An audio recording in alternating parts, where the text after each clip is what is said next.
Good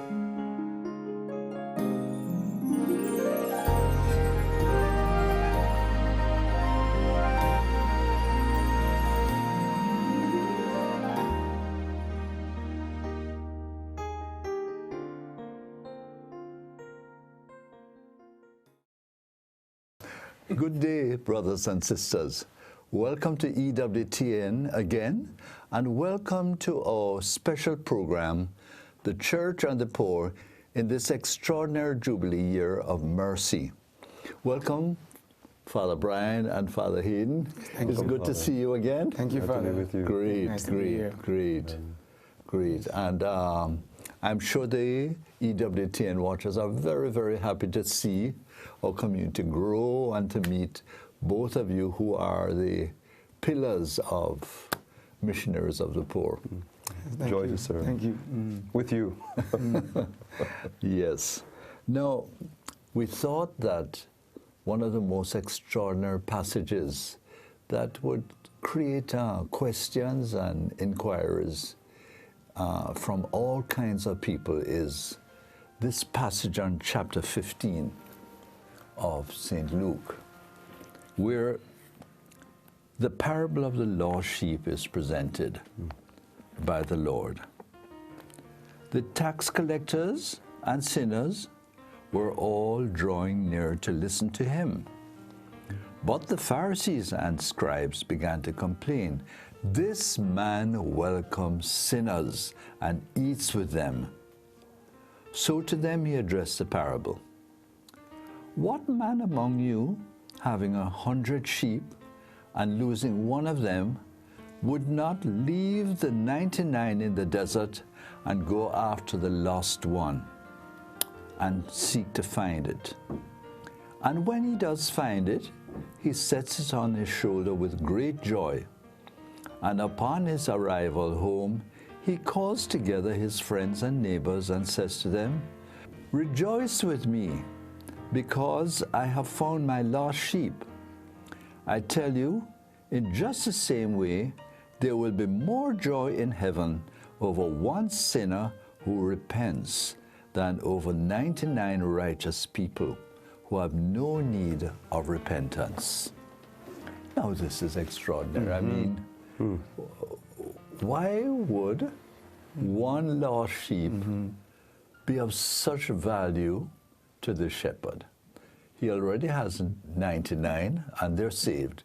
And he is rejoicing over this lost sheep more than the 99 that he has. Not only that, he leaves the 99. He leaves the 99, exactly, to go look for that lost even sheep. at the risk of losing the other 99. Yes. Yes.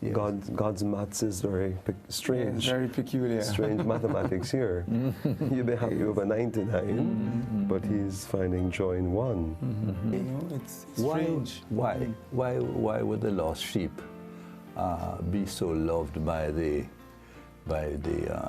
shepherd? I mean, why such? God's love is mysterious, for one, because it doesn't make sense from a human standpoint. But that's the nature of God's love. It's mysterious. It's infinite. You cannot contain it. You know, and it's unconditional. He can't help himself. It's just the nature of God's mercy. To reach out to the broken and the fallen, and just that's the quality of God's love to just shatter the barriers that would normally hold. You know, you'd want to. Why go to someone who is not with you or not for you? Yes, and is rebelling. It seemed deliberate that lost sheep deliberately got lost, you know, because the 99 were all together.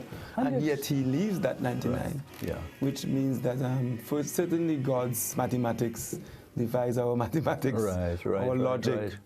But it goes beyond, it's more than. It's supersedes, because he finds it. It's not even justice, is it? No, it's not justice, it's modern justice. Because justice would mean, let him go, let him go. But you know?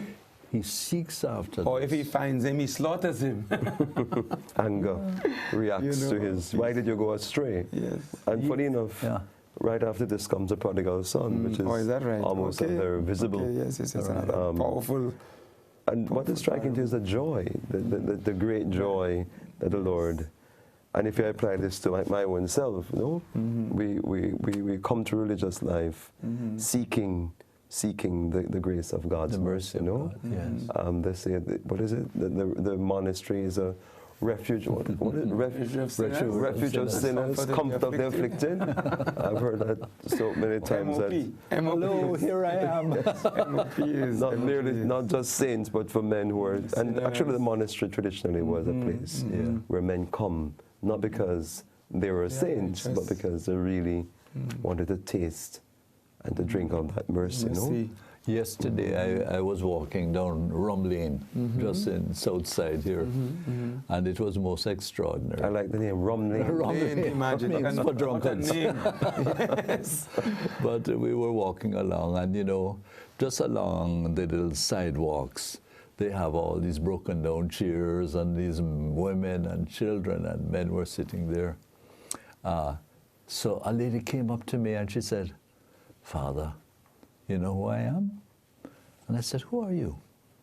She said, "I am the daughter of Beverly, and I have HIV/AIDS." And I said, "Yes, but you should not be out in the open like this, and you're dressed beautifully. Men would be attracted to you." She says, "Yes, but Father, you know, I just don't know why, but it seems to me I must grab what I can in life, you know, take what I can in life." I said, "No, no, you're not supposed to do that at all, you know." And then she looked at me and she said, "I would come to your church, the Mino Chapel, you know, Bethlehem, but I'm so ashamed, I'm so ashamed." I says, "You should stop what you're doing, you know, and you should go to the Lord. The Lord will accept you." She said, "No, man, that kind of place is not for me." So I says, why? She says, "Because I know Jesus is a different type of man." And I says, "But that's not the way it goes. Jesus is a different type of man insofar as he would accept you, you know." And then she began to say, "I need to really, really, really talk to you and talk to the brothers and tell about my life, you know." And get help. And then just down the road, there are three men. They had ganja or marijuana, and they were wrapping it. And as I walked past, I hid it behind their back, you know. So I went and I sat down beside them, and they came out with the ganja. I said, "Sure, put that away. Put that away. That is foolishness, man." You know, and they said, "All right, Father, make we reason with you." They wanted to talk to me, and they say, "What are you going to know, Father?" I say, "It is an important question that you ask yourself, what are you going to do? Do you realize that the Lord is calling you to his heavenly kingdom now? He wants you." "Me? No, man, church is not a place for me." I say, "Why?" Because he says, "That's for righteous people." I say, "Yeah, the Lord is calling you to the righteous way, you know." And then we just ended up talking. But I felt consoled, you know, that there was still an appeal in their hearts. They wanted for the Lord. Something good, something better. Well, that's a striking verse. The first verse, the tax collectors and sinners were all flocking near to Jesus. That's how the passage begins, no? Right. That the Pharisees take offense. People really are looking, even in the midst of their brokenness and their sinfulness. They come up to you and they'll share. And I remember we had a retreat years ago with our women in the ghettos, the weavers. You remember the weavers we used to have in the early days, early 80s. And we brought them to a convent of the Ursuline, the Ursulines, near Papine. Papine, yes. I don't know if you recall, we brought all of the workers and the weavers up. And we were praying and sharing. They were so happy to leave the ghetto, and that people were taking time to minister to them and to bring them out of the guns and the bad words and the looseness and the drinking and violence, carousing, and to just come and just sit with them and feed them a meal and pray. And I remember we gathered for one of the sessions, and Father was sharing, and somebody was missing. And I said, where is, I think it's Pauline? Pauline, Pauline. Right. And we couldn't find Pauline. And I kept looking for her. And she's a very charming young lady of the ghetto. She's like a, what do you call a ghetto queen? Ghetto queen. And the men in the ghetto are very drawn to her. And of course, she has struggled with it. And I looked into the chapel of the sisters, the convent, nuns retreat chapel, and way in the back in the dark, I saw Pauline. I remember this very well. And as I drew nearer, I saw her body shaking. She was sobbing. She was sobbing. She was weeping. And I went over. I said, Pauline, is that you? And she didn't answer. I said, Pauline, are you okay? She didn't answer. I sat there and I said, Pauline, what's happening? You know, why are you crying? And it took a little time before she gathered herself, and between her sobs and says, Father, I can't believe you all love me. I remember that. I cannot believe you all love me, and I'm here. And I said, Pauline, yes, we are here because we do love you. We want to help, want to be. And she came back to the to the group, and it was just so transforming. I remember that retreat for many of our ghetto women, that here was a religious group of men who didn't want them for their bodies, who were not bringing them somewhere to, and we're just bringing them just because we really believe that they were precious, worthy, and precious souls, and we loved to them. be saved. Lost sheep. And she always had that. She always had that moment in her life as a special. She became very receptive, would come to church, and really grew because of this little act, this little moment of love, praying with the group and sharing with them. And I know we have seen quite a bit of this in the ghetto. I remember, Father, when there was a big Don man, he used to tell us a story. Cummings. Right. Yes, a big warlord, ghetto. But I don't know if you remember, you cheered us, your encounter with him as a man who you felt was just such a, inwardly was such a good person, even though he was the chief gunman in the area. But I remember you'd come and tell us stories of your encounter with him.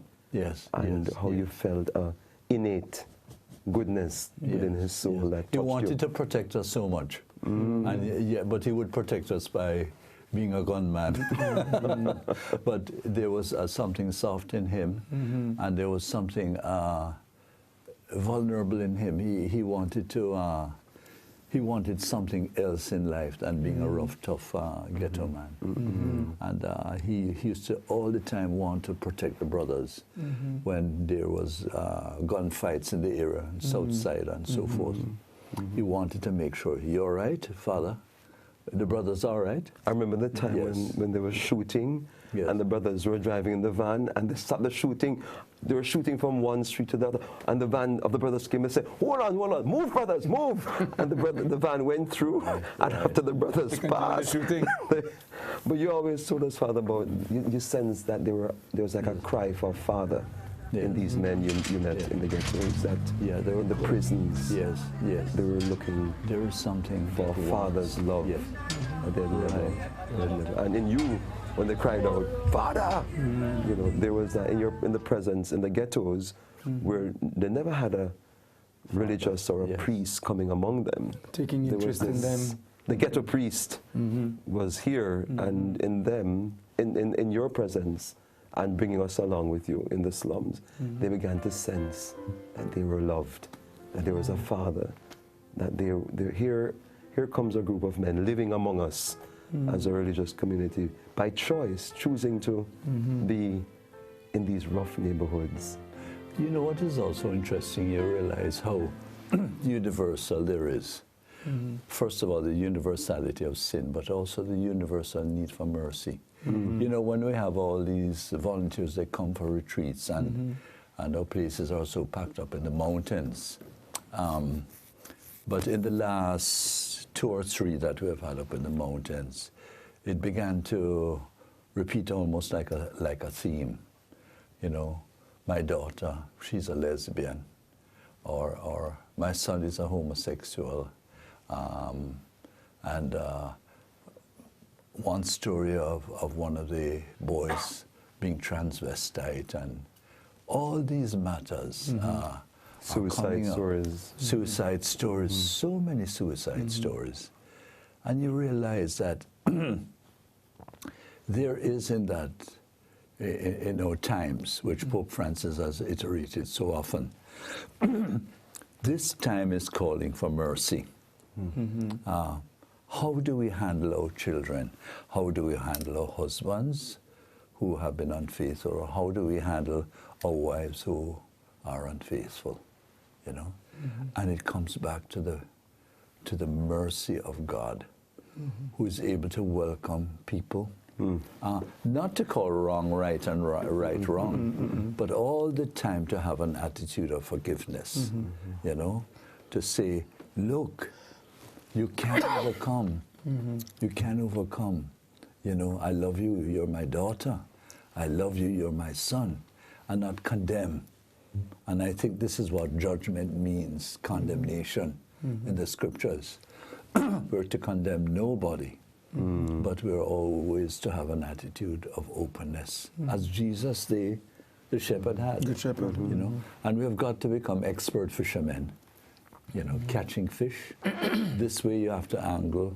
This you have to feel the bait and know how to pull the fish towards yourself, or to win over the sheep that is lost in brambles and so forth. It seems as though, too, Father, that this lost sheep is all alone. The 99 are together, and the lost sheep is all alone. And the culture of the modern world, individualism, right? And the experience of loneliness. There's this real loneliness. Alienation. I think that's another very important part of this parable.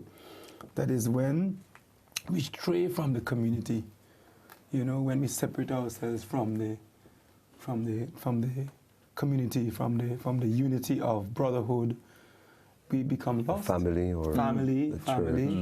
friendships, because that lost sheep would be dead. It's all alone. Isolated. It's all alone. The 99 have stuck together, isn't it? That's right. So I think that's part of it also. I think is a very modern comment or commentary on situation of so many people who have separated themselves from humanity. You know, they have made little small worlds, you know, where they have retreated to these computers, you know, surrounded themselves by all these machines. And they have a false sense of freedom because they feel they're own to know. It is they owe nothing to anyone, and nothing owes any nothing is owed by anyone else to them. They're invulnerable, they can't be hurt, they're on their own, and they can make their own decisions about life.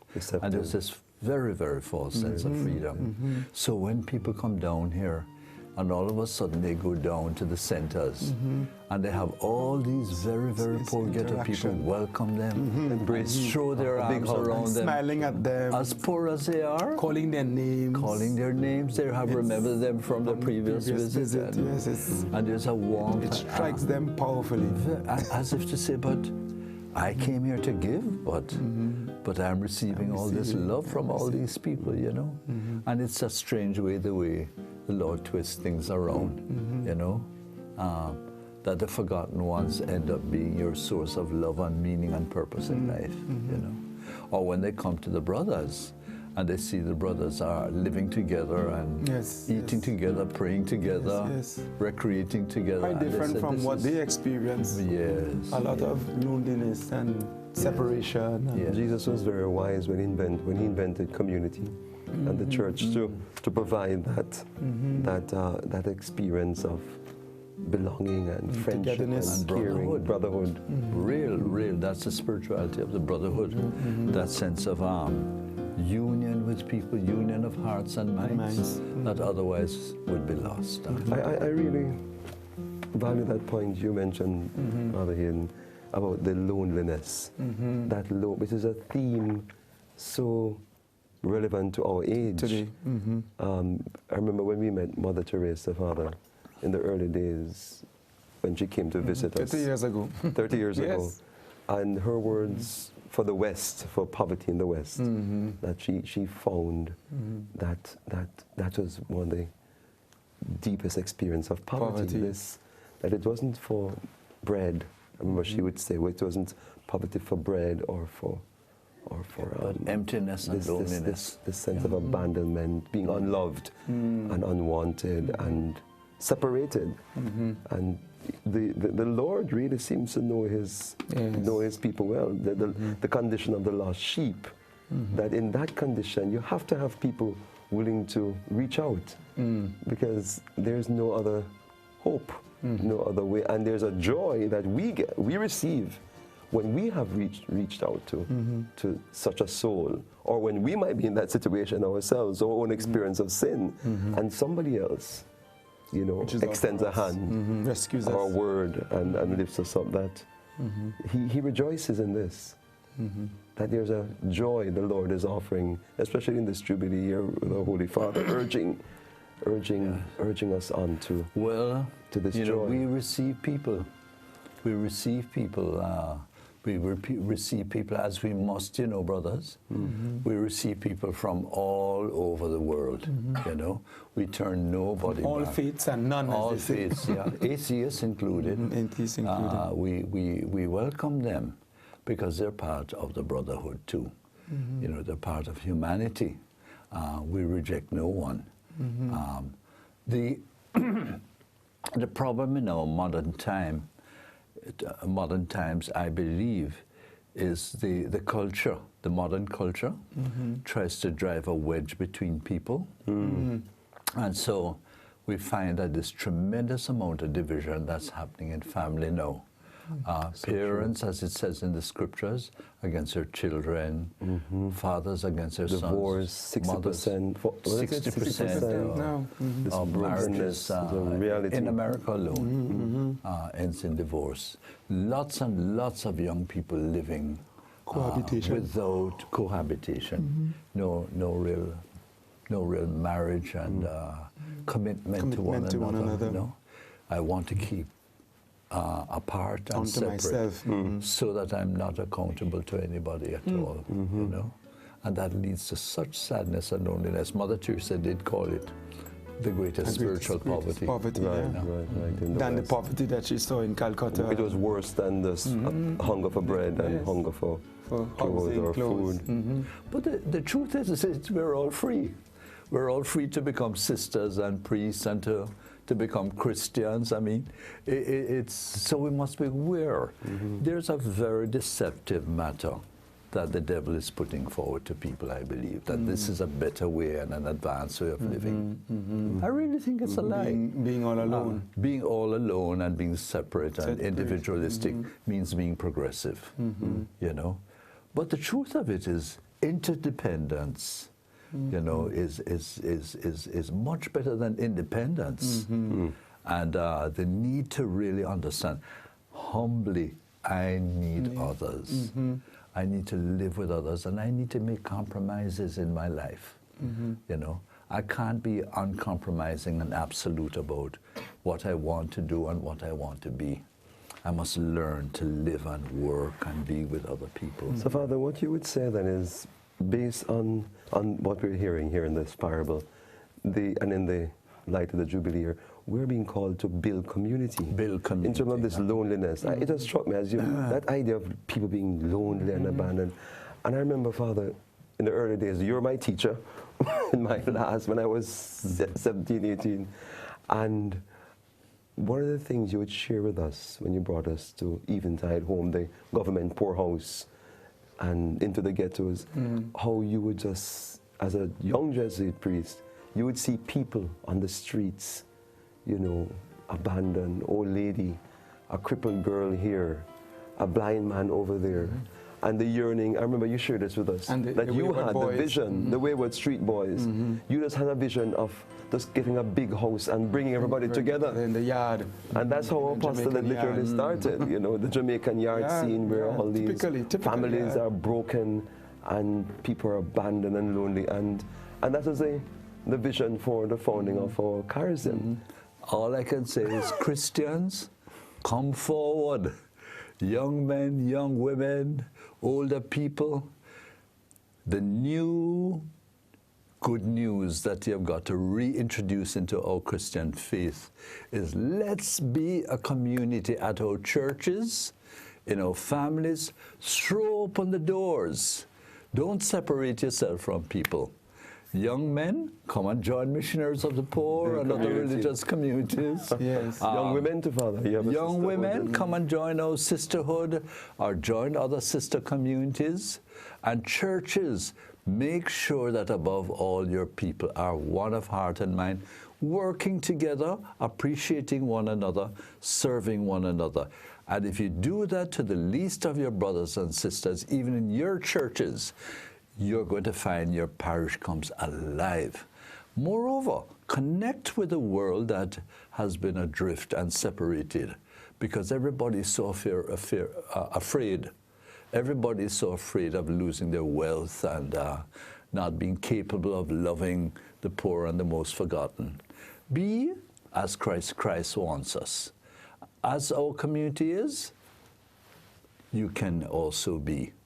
All kinds of people, many different races, many different countries, many different economic and educational backgrounds, but one in heart and mind with Jesus Christ. Amen. Amen.